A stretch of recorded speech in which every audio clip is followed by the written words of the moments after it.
Tiap kali kita ngaca, kita nggak tahu tiba-tiba ada spot hitam di pipi kita. Ada flek-flek nggak kelihatan. Karena apa? Kacanya kotor. Ya, jendela misalnya. Nggak pernah kita bersihin sama sekali. Lama-kelamaan nempel tuh debu-debunya. Akhirnya sinar matahari itu nggak bisa lagi merobos ke dalam. Begitu juga dengan hati kita. Bagaimana kita bisa menjadikan ibadah itu nikmat? Kalau hati kita juga ternyata banyak spot-spot nodanya. Satu kali kita bermaksiat, satu titik noda ada di dalam hati kita. Lama-kelamaan akhirnya penuh dan berat. Cahaya kebaikan gak bisa masuk.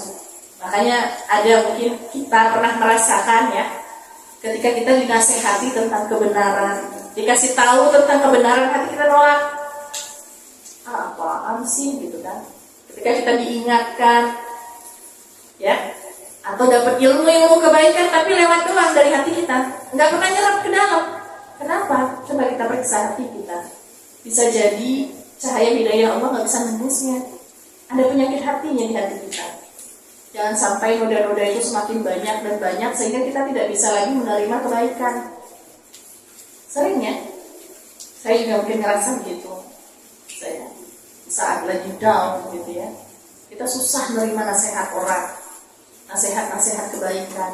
Periksalah hati kita ya, kita kaca, lihat hati kita benar-benar ada noda-nodanya atau tidak, karena itu yang menghalangi nilai-nilai kebaikan. Setiap minggu kita belajar misalnya kan, dapat ilmu dari ustadz yang ganti-ganti itu di sini. Tapi adakah yang nyantol di hati kita? Adakah yang bisa kita bawa pulang nanti dan kita praktekkan setiap hari dalam kehidupan kita? Kalau tidak, periksa hati kita masing-masing. Nah, bagaimana kalau hati sudah terlanjur kotor, penuh dengan noda-nodanya? Apakah kita pasrah saja? Tidak. Allah kasih fasilitas, dia bisa dicuci. Perbanyak istighfar. Dan istighfar bukan perkara susah, tidak butuh tempat dan waktu yang khusus. Kita bisa beristighfar atau berzikir dengan banyak cara. Ibu-ibu mungkin yang naik kendaraan ya, sambil naik ke kantor bisa sambil istighfar. Setidaknya rompaklah kesalahan-kesalahan yang ada di dalam hati kita.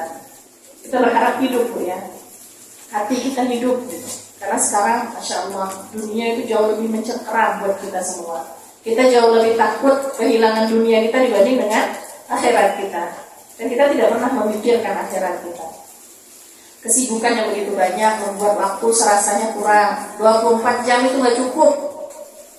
Gak cukup. Apa yang kita kejar? Dunia saja. Mumpung masih muda gitu kan, mumpung umur masih panjang. Ada yang menjamin umur kita panjang?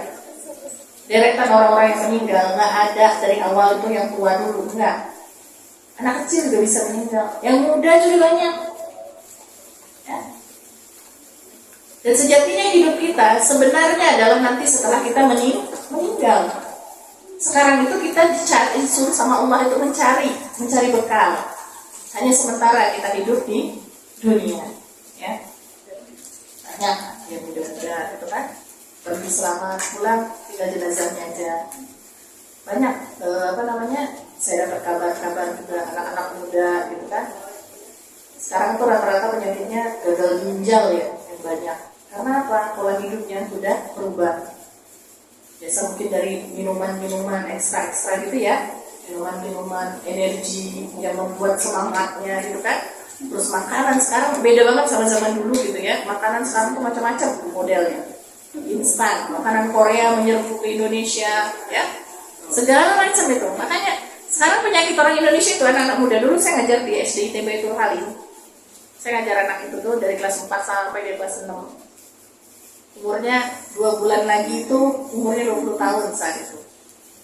Tiba-tiba dapat kabar beliau meninggal dunia. Masih muda, 20 tahun kurang 2 bulan. Apa sakitnya? Dia kerja di pabrik katanya. Dan di pabrik itu dia kerjanya sip-sipan. Anak cewek ya. Dia suka minum minuman berenergi untuk mendongkrak semangatnya, mendongkrak aktivitasnya gitu ya, vitalitasnya gitu. Nah, itu ternyata malah membuat langsung stadium 5. Nggak tanggung-tanggung stadium 5 ya. Nah, kalau kita pikir itu masa sih muda meninggal duluan kan nggak mungkin gitu kan. Pasti yang tua dulu yang udah bau tanah atau bilang ya. jadi kita semua bau tanah gitu. Nah, sejatinya tadi hidup itu adalah sesudah kematian. Sekarang banyak sekali kasus-kasus bundir. Pernah dengar nggak apa bundir? Orang yang hidupnya tidak tenang karena tadi itu dia beribadah tapi tidak merasakan ketenangan dari hasil ibadahnya.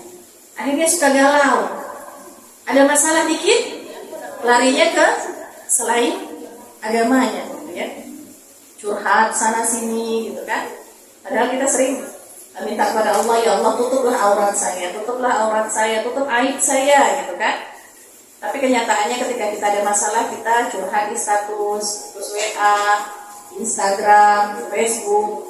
Orang yang nggak tahu masalah kita jadi tahu. Kalaupun orang nggak tahu ini masalahnya apa ya, kenapa ya dia jadi menebak-nebak gitu. Nah, akhirnya saking ininya galaunya gitu ya, tidak menemukan solusi. Jalan terakhirnya adalah dengan cara bundir tadi. Alhamdulillah banyak anak muda yang bundir. Ya, insya Allah di sini solehat semua keadaan. Ya. Dan dia nggak tahu bahwasanya hidup yang sebenarnya adalah setelah kematian. Apakah setelah bisa putus pacaran misalnya, kan ada tuh orang putus cinta, cowoknya nggak mau tanggung jawab, dia bunuh diri. Apakah ada yang bunuh diri menyelesaikan masalah? Oke lah, masalahnya selesai di dunia, tapi di akhirat sana justru dituntut sama Allah, dituntut sama Allah. Dan di akhirat itu tidak ada lagi yang namanya kematian. Kita disiksa sehabis-habisnya, di sana akan tumbuh lagi dan tumbuh lagi, gitu, ya. Nah itu.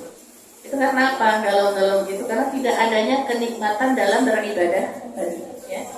Makanya mari kita berlomba-lomba, kita raih nikmatnya ibadah. Bagaimana caranya supaya kita bisa merasakan nikmatnya ibadah? Setidaknya kata Rasulullah ada 5 ya. Ada 5 hal yang bisa membangkitkan nikmat beribadah buat kita. Karena bagaimanapun ibadah itu kebutuhan buat kita. Ya. Yang pertama sekali adalah menjadikan Allah dan Rasulnya satu-satunya yang kita percaya, yang kita sembah. Ya. Prioritas utama kita adalah Allah dan Rasulnya, baru yang lain. Allah dan Rasulnya. Cukup hidup dengan Allah dan Rasulnya saja. Ya, kalau kita sudah percaya dengan Allah dan Rasulnya, yakinkanlah bahwa kenikmatan ibadah itu akan kita raih. Terus yang kedua, beribadah ikhlas, mengharapkan ridha Allah Subhanahu wa Ta'ala. Ya. Jadi setiap ibadah yang kita lakukan, yang tadi khusus kita kita lakukan karena Allah, gitu ya. Kita jadikan Allah lah tempat sandaran kita, tempat terkokoh untuk kita menyenderkan diri kita ketika kita ada problem, larinya ke Allah, jangan ke yang lain gitu. Ya. Jangan hati kecewa, rukun bertindak, gitu ya. Ada yang seperti itu, gitu kan. Ya. Tapi larilah kepada Allah. Ya. Coba ketika kita ada masalah apa aja, masalah keluarga, rumah tangga, masalah pekerjaan, ekonomi dan sebagainya, lari kepada Allah. Gak mungkin Allah itu tidak akan membalas. Ya.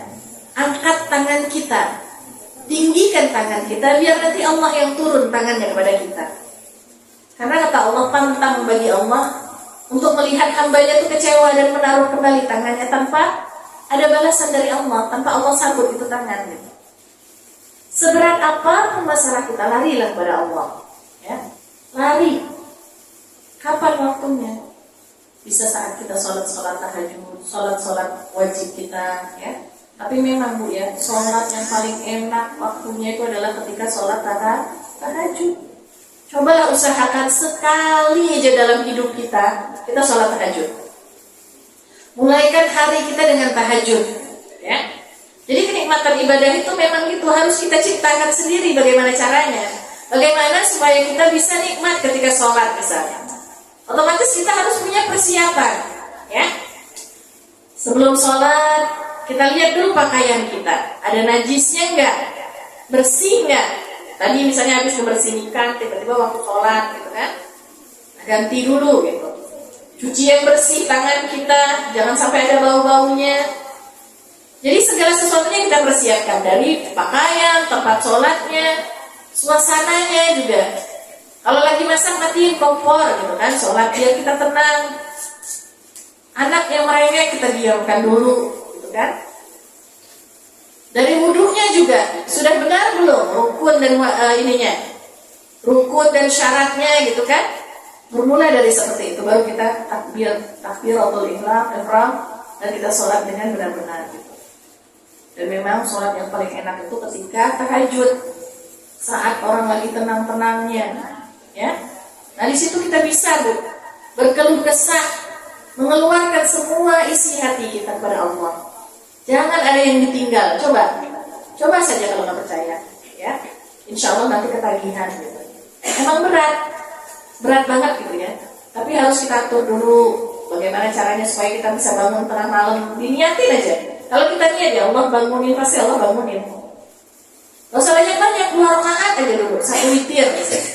Cukup 2 rakaat, 1 witir.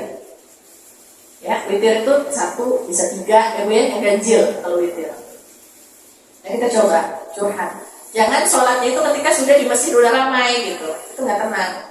Tapi di saat orang-orang lagi tidur, di dalam surat Al-Muzammil itu kan dikatakan ya ayyuhal muzammil qumil laila illa qalila nisfahu aw inqus minhu qalila aw zid alaihi warattilil qur'ana tartila. Ya, ada di surat Al-Muzammil, ya. Wahai orang-orang yang berselimut, kata Allah, qumil laila illa qalila, bangunlah malam walaupun cuma sedikit. Jadi gak ada paksaan ketika sholat malam itu harus sampai 11 rakaat. Enggak, minimal itu 2 rakaat. Coba. Biasanya ketika kita sudah melaksanakan sholat tahajud, itu akan ada rasa kenikmatan, nikmat yang luar biasa, ya. Dan itu nanti akan terus berlanjut. Biasanya kita lanjut sholat subuh, bisa jadi setelah itu kita tilawah, entah kenapa gitu ya. Kalau selesai sholat tahajud, biasanya tuh rentetan ibadah itu terus. Sholat tahajud, habis itu nunggu subuh, sholat subuh, terus sunah subuh, sunah qobliyahnya, terus sholat subuh, lanjut dengan tilawah, lanjut nanti dengan syuruk 2 rakaat, lanjut lagi duha. Hari itu rasanya indah banget, semangatnya luar biasa. Kalau nggak percaya cobain aja. Kalau belum coba belum tahu rasanya. Kapan waktunya Bu? Kita kan kerja Bu tiap hari misalnya. Pagi-pagi kita sudah harus ngejar-ngejar bis, ngejar-ngejar kereta gitu kan. Jangan dikejar, capek. Ya. Coba aja di waktu libur sesekali. Sabtu Minggu libur kan? Nah, ntar malam coba deh sholat tahajud. Atau nanti besok malam Minggu. Insya Allah kita ada ketenangan. Gak apa-apa, gak rutin. Besoknya lagi, misalnya 2 hari lagi atau 3 hari lagi baru tahajud lagi gitu. Allahumma paksain gitu kan ya. Coba dipaksa gitu. Kalau nggak paksa nggak bakal bisa. Ya. Seperti itu. Jadi itu beribadahnya karena mengharap ridha Allah, ya. Karena Allah dan karena Rasulnya, karena mengharap ridha Allah. Terus mujahadah wal istiqamah. Itu tadi mujahadah bersungguh-sungguh. Memang pengen benar-benar gitu ya meraih nikmatnya ibadah tadi. Karena kalau nggak ada mujahadah nggak mungkin gitu. Kita santai-santai aja, udahlah biasa aja. Yang penting mah saya sholat 5 waktu gitu kan. Walaupun di akhir-akhir waktu masalah gitu kan. Tapi imbasnya nanti kita tidak pernah merasakan nikmatnya ibadah. Yang ada adalah keterpaksaan setiap mau sholat. Setiap dengar waktu azan, ya azan lagi. Ya sebentar lagi Ramadan, susah deh gitu kan. Asli itu kenapa kita nggak merasakan nikmatnya ibadah? Sampai kapan kita mau tidak merasakan itu gitu kan? Jadi coba bermujahadah, istiqomah untuk bisa meraih kenikmatan beribadah. Yang selanjutnya adalah jadikanlah ibadah itu kesenangan hati, bukan keterpaksaan. Ya, jadi setiap kali mau sholat, aduh ya Allah sholat gitu kan, senang gitu. Apapun yang kita lakukan tinggal dulu, gitu ya. Jangan kita itu hanya target-target dari bos saja yang kita kejar. Kalau kita bekerja, kenapa kita bisa mengejar target yang ditetapkan oleh bos kita? Takut sama bos atau sama Allah gitu kan? Kadang-kadang kan seperti itu. Takutnya nanti kalau nggak selesai bos kita marah. Tapi kita nggak pernah tahu bahwasannya bos itu punya bos lagi di atasnya, yaitu Allah Subhanahu wa Ta'ala. Nggak mungkin bos yang baik nggak mungkin marah ketika ada karyawannya yang mau sholat misalnya. Misalnya yang sudah terbiasa sholat duha, maaf ya Bu, setelah saya izin ya Bu, 5 menit aja Bu, saya mau sholat duha dulu. Bos yang baik pasti izinin. Jangan tinggalkan kebiasaan-kebiasaan itu karena takut sama bos gitu ya. Insya Allah gitu. Jadi jadikan ibadah-ibadah itu adalah kesenangan, bukan sesuatu yang menyusahkan buat kita. Terus yang terakhir adalah jauhi diri dari dosa dan maksiat. Nah, karena ini juga ya, dosa dan maksiat yang sudah terlalu banyak itu bisa menghalangi kita untuk bisa merasakan nikmatnya ibadah. Ya, banyak dosa-dosa yang kita sudah perbuat. Dan itu yang membuat kita malas-malesan datang ke majelis majelis ilmu gitu kan. Malas dengar ustaz-ustaz yang ngomong, sibuk masing-masing. Ada yang seperti itu. Tapi di sini ada nggak? Ada nggak? Ya. Jadi ada yang sekedar mendengar dari telinga kanan keluar telinga kiri. Nggak ada yang untuk kasih dalam hati. Makanya periksa hati kita masing-masing. Saya kesini karena apa? Karena disuruh atau memang karena saya butuh gitu. Ya. Mudah-mudahan kita semua di sini adalah orang-orang yang istiqomah menjalankan perintah Allah, ya, menjalankan syariat Allah, dan telah bisa diberi kemudahan di hisabnya sama Allah. Ada sesi tanya jawab? Ya, saya kasih sengaja saya lebihkan waktunya. Siapa tahu ada yang mau bertanya, silakan. Ya. Baik, ada yang ingin ditanyakan dari materi yang disampaikan tadi berkenaan dengan bagaimana kita bisa merasakan kenikmatan dalam ibadah. Mungkin mau sharing pengalaman juga boleh ya? Ada?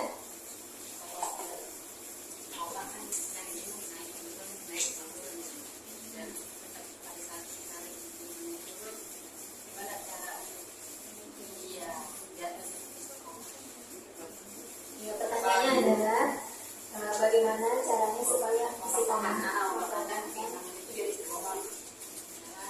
dan bagaimana pada saat turun Istiqomah itu berat ya Bu ya. Gak ada orang yang sanggup istiqomah ya. Siapapun katanya gak ada yang sanggup istiqomah. Untuk selalu berada di atas itu gak ada ya.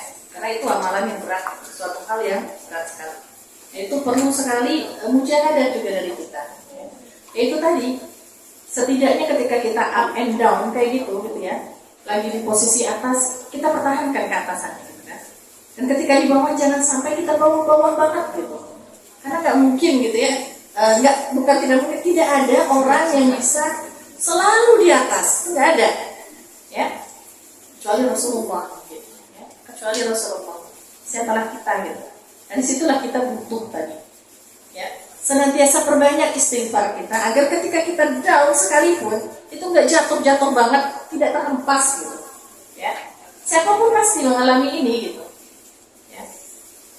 Nah, jadi usahakan sebisa mungkin untuk senantiasa menjaga hati, ya, menjaga hati dan memprioritaskan selalu ibadah yang sudah kita lakukan itu. Kalau misalnya siapapun lah ya pernahlah mengalami seperti ini.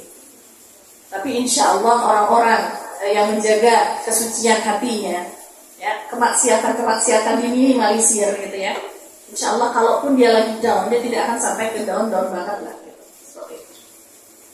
Banyak amalan-amalan yang bisa mengangkat seperti itu. Tadi perbanyak zikir tadi dulu, bikin hati kita tenang, ya. Ketika kita ada masalah, pernahlah mengalami masalah yang paling berat sekalipun, ya Ibu ya, pernah gitu. Nah, mungkin di saat itu kita sudah merasa udah selesai saya saat itu gitu. Entah kita ditimpa dengan penyakit, suatu penyakit mungkin yang membuat kita merasa kita akhir hidup kita sudah saat itu gitu ya. Atau mungkin ketika kita kehilangan orang-orang yang kita cintai, ya, atau ketika kita lagi sakit hati banget gitu, kayaknya dikhianati atau bagaimana lah gitu ya, atau disakiti sampai benar-benar membuat kita merasa saatnya saya menyerah gitu. Nah itu jangan sampai gitu ya, bangkitkan kembali, ya, perbanyak istighfar kita saat itu supaya kita tidak sampai tenggelam sekali gitu, downnya kita itu gitu, ya. Ayo gitu kita angkat gitu ya. Jangan sampai down banget. Ingat Allah, ada Allah gitu. Balik lagi kepada Allah, ya. Balik lagi kepada Allah, perbanyak zikir kita. Walaupun tidak langsung membuat kita up lagi gitu. Ya, lagi up ke atas itu enggak gitu. Tapi kita sadari gitu ya, kelemahan kita. Dan bermunajat mohon kepada Allah gitu ya. kalaupun memang saat ini saya mengalami hal terpuruk gitu ya, tapi tolong ya Allah, jangan bikin saya sampai menyerah gitu. Bangkit gitu. Ingat Allah, kembali lagi kepada Allah. Kalau amalan-amalannya ya nggak ada, amalan-amalan seperti itu aja gitu. Ya. Amalan-amalan hati yang bisa mengingat kita untuk bahwasanya ada sandaran, ada tempat berpaut kita, yaitu Allah. Ada batu loncat ada tempat kita untuk meraih tinggian Allah itu ada gitu. Masih ada kesempatan yang Allah berikan. Jadi kalau untuk amalan bagaimana caranya? Apa perbanyak sholat? Ada yang bisa sanggup sholat ketika lagi down. Itu susah. Ya, jadi bangkitkan dulu hatinya, hidupkan dulu hatinya. Allah menguji saya, pengen mengangkat derajat saya. Ya, karena sejatinya begitu ya Bu ya. Allah ketika menguji kita bukan untuk membenci kita, tapi ingin menaikkan level kita. Walaupun mungkin kita terpuruk dulu, nah, jangan sampai terpuruknya itu benar-benar jatuh gitu, sampai terjerembab dengan sakit gitu, jangan gitu. Ya, gak apa-apa sedih ketika ada masalah, menangis ketika ada masalah, mengeluh. Tapi jangan sampai keluh dan kesedihan kita itu benar-benar membuat kita lupa sama Allah, yang akhirnya membuat kita benar-benar terjerembab, ya, terjerembab jatuh. Jadi ingatlah gitu ya, seperti itu. Ingat kepada Allah. Kalau amalan-amalan yang bisa menjaga seperti itu tuh ya, tidak ada gitu. Ayo kita istiqomah aja. Istiqomah itu memang berat, tadi perlu mujahadahnya gitu ya. Yaitu tadi semua muaranya adalah di hati, di hati. Orang yang misalnya hatinya bersih ketika dia ditimpa musibah pun sekalipun, kesusahan sekalipun, akan mudah bangkitnya. Kalau hatinya memang benar-benar dasarnya baik, bagus. Tapi kalau memang hati yang memang mudah sekali jatuh, bagaimana ini juga tetap gak bakal bisa. Ya, seperti itu. Jadi jaga hati kita. Ya, ada lagi? Ada lagi? Gimana? Kakak-kakak yang lain ada lagi? Masih ada sebelumnya tuh. Gak apa-apa, yang lain pertanyaannya selain ini juga gak apa-apa. Boleh, mau tanya hal lain? Saya sudah mempersilahkan. Mau konsul dari hal lain juga boleh. Apa saya yang nanya? Boleh. Boleh Ustazah. Enggak. Enggak. Iya, nanti ada hadiah lagi. Ada surprise. Ada lagi yang nanya? Kayaknya mungkin udah cukup kali ya Bu ya. Berarti alhamdulillah udah solihah semua ya, insyaallah. Di sini udah bisa semua, tinggal realisasi ya Bu ya. Mari kita berlomba bersama-sama untuk bisa menjadi pribadi yang lebih solih lagi, solihah lagi, istiqomah ya. Insyaallah bisa semua. Baik ya, alhamdulillah berarti sudah usai ya untuk kajian kita pada siang hari ini. Semoga apa yang sudah kita bahas di sini sudah disampaikan oleh Ustaz Nasari pada hari ini bisa menjadi bekal untuk kita dalam memperbaiki diri.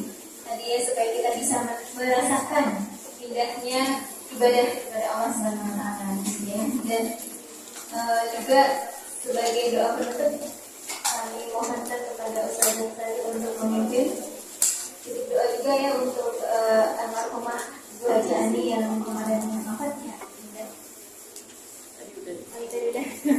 Ya. Kita tutup ya Bu ya. Alhamdulillah, mudah-mudahan apa yang saya sampaikan, yang saya share tadi bermanfaat buat kita semua ya, dan kita bisa realisasikannya dalam kehidupan kita sehari-hari. Saya yakin udah pada bisa, karena udah setengah jam lagi masuk ya. Ya, baiklah kalau begitu kita tutup ya pertemuan kita hari ini dengan sama-sama membaca doa. Bismillahirrahmanirrahim. Qulillahumma malikal mulki tu'til mulka man tasha' wa tanzi'ul mulka mimman tasha' wa tu'izzu man tasha' wa tudhillu man tasha' biyadikal khair innaka 'ala kulli shay'in qadir. Tulijul laila fin nahar wa tulijul nahara fil layl wa tukhrijul hayya minal mayyiti wa tukhrijul mayyita minal hayy wa tarzuqu man tasha' bighairi hisab. Allahumma shalli wa sallim wa barik 'ala sayyidina Muhammadin. Allahumma inna nas'aluka ridhaka wal jannah wa na'udzubika min sakhatika wan nar. Rabbana ighfir lana wa liwalidayna warhamhuma kama rabbayana shighara. Allahumma inna nuhibbuka wa nuhibbu man yuhibbuka. اللهم اهدينا يا الله، اللهم اهدينا، اللهم نور قلوبنا بالقرآن العظيم، اللهم باعد بيننا وبين أبواب المعاصي كما باعدت بين المشرق والمغرب. اللهم إنك تعلم أن هذه القلوب قد اجتمعت على محبتك واتفقت على طاعتك وتوحدت على دعوتك وتعاهدت على نصرة شريعتك، فوثق اللهم رابطتها وأتم مدها واهدها سبلها واملأها بنورك الذي لم يخلق، اشرح صدورها بقيض الإيمان بك وجميل التوكل عليك، وأحيها بمعرفتك وأمدها على الشهادة في سبيلك، إنك نعم المولى ونعم النصير. ربنا ظلمنا أنفسنا وإن لم تغفر لنا وترحمنا لنكونن من الخاسرين. اللهم إنا نسألك رضاك والجنة ونعوذ بك من سخطك والنار. ربنا آتنا في الدنيا حسنة وفي الآخرة حسنة وقنا عذاب النار. سبحان ربك رب العزة عما يصفون وسلام على المرسلين والحمد لله رب العالمين. Kita tutup dengan doa kafaratul majlis. Subhanallah wa bihamdika asyhadu an la ilaha illa anta astaghfiruka wa atubu ilaik. Alhamdulillahirabbil alamin.